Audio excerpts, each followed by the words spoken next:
বিরিয়ানি রান্না করেছি। এবার আমি বিরিয়ানি প্লেটের মধ্যে ঢেলে নিচ্ছি। আমি শর্টকাট রান্না করেছি।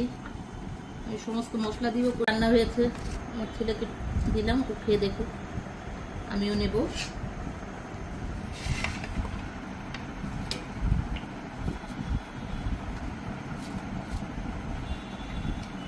দেখি কেমন রান্না হয়েছে, দেখি বিরিয়ানি কেমন রান্না হয়েছে। আমি অল্প মশলা দিয়ে রান্না করেছি, আমি সব মশলা দিইনি, যা ছিল ঘরে সেই উপকরণ দিয়ে আমি রান্না করার চেষ্টা করেছি। আমার তো মনে হয় ভালোই হয়েছে। এমনি করে অল্প মশলা দিয়ে বাসায় বিরিয়ানি রান্না করে খেলে ভালোই হয়। যাই হোক, আবার দেখা হবে অন্য কোনো ভিডিওতে।